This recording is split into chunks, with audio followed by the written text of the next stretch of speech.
प्रदेश शासन के मुखिया, सबके दुख दर्द में शामिल, हर एक गरीब की खबर रखने वाले, सबके दुख दर्द को दूर करने वाले मध्य प्रदेश शासन के मुखिया।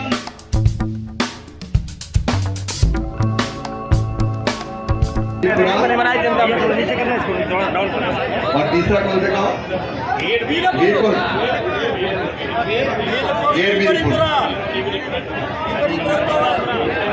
कंचन का पुरा, ये सारे जितने भी गांव हैं जी।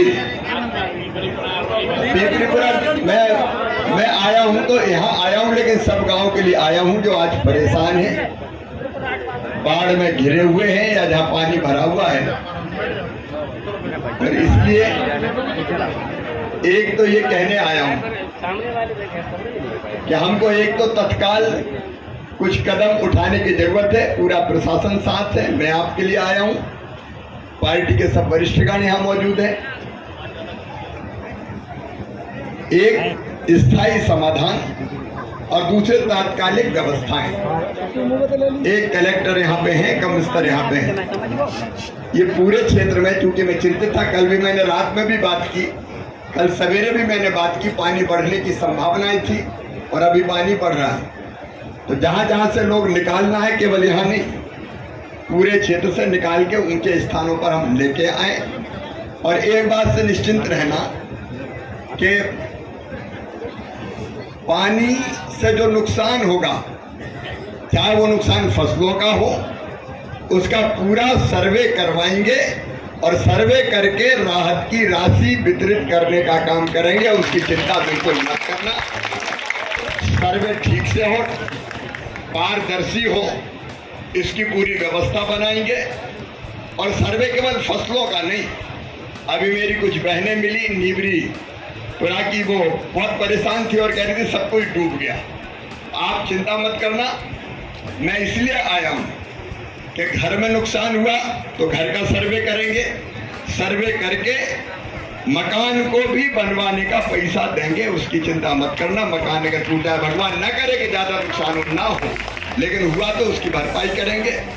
कपड़ा, बर्तन, अनाज, अगर इनका नुकसान होगा तो इसका भी सर्वे करके और इसमें भी राहत की राशि देने का काम करेंगे।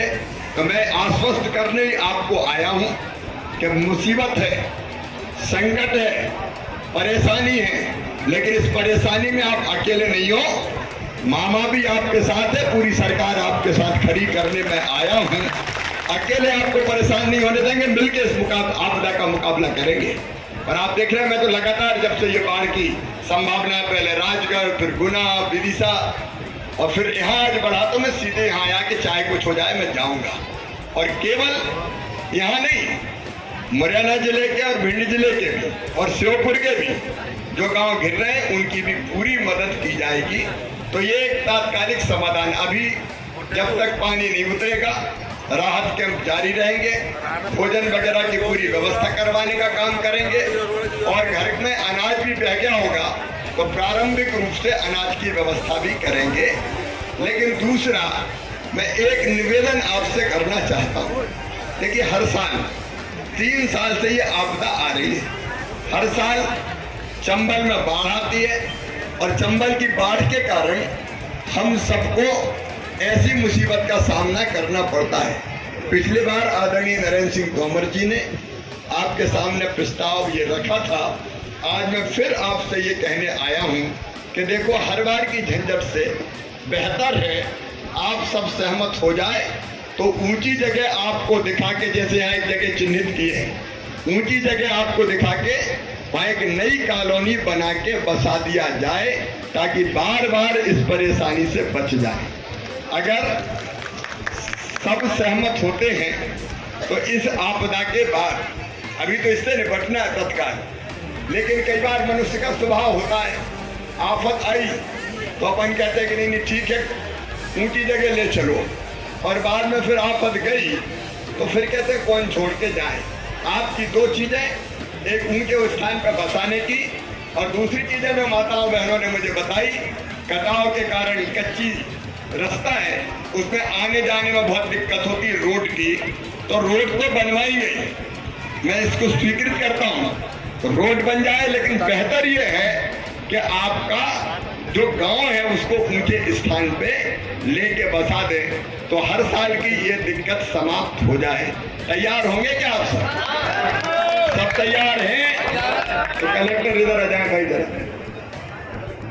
ये पहली चीज तो करना इस आपदा का मुकाबला, और उसके बाद जनता के साथ मिलके आप लोग साथ रहें और सबको सहमत कर लें, और सहमत करके ऊंची बसाने की जगह भी देंगे, और वहाँ कॉलोनी बनवाने के लिए, मकान बनवाने के लिए भी पैसा जो देते हैं प्रधानमंत्री आवास योजना के अंतर्गत, वो राशि आपको देके मकान बनवाने का भी काम करेंगे। चाहे हमको अलग से कुछ पैकेज करना पड़े तो भी करके करेंगे। हाँ, तो देखो वहाँ बिजली का इंतजाम भी करेंगे और वहाँ पीने का पानी का इंतजाम भी करेंगे। तो जो प्रभावित गांव है जरा उनके लोग हाथ उठा दें। सब तैयार है? अब देखो भाई सब तैयार और हाथ उठा के करें। तो इसलिए मुझे लगता है कि कल सवेरे से पानी कम होना शुरू हो जाएगा। अब ये ज्यादा नहीं बढ़ेगा, जो अभी तक की संभावना। सावधान अपन को रहना है, जब तक कम ना हो तब तक सावधान पूरी रखनी, असावधान बिल्कुल नहीं रहना। लेकिन वहाँ गेट सब बंद हो गए हैं और इसलिए ऐसी उम्मीद है, कब से बता रहे हो कम होना, कल दोपहर से पानी कम होना हो जाएगा। उसके बाद यहाँ जगह चिन्हित आपने की है, तो वो गाँव है, ऐसा है गाँव के पास, वो सरकारी है, कोई झगड़े की जमीन तो नहीं है, एक कोई का कब्जा तो नहीं है। तो वो उसको जरा ढंग से करके और गांव वालों के साथ बैठ के फिर इसकी परमानेंट व्यवस्था बनाने की हम लोग कोशिश करेंगे। और अभी की पूरी व्यवस्था 49-50 गांव अपने जिले के प्रभावित हैं, उन सबके ऊपर ले जाने की, भोजन की, बाकी सब चीज़ों की करनी है। और दूसरे पानी उतरते ही फसलों का सर्वे भी करना है और मकानों का सर्वे भी करना है, और जो नुकसान होता है उसके हिसाब से आकलन करके भेजना है, ताकि जनता की पूरी व्यवस्था हम कर सकें।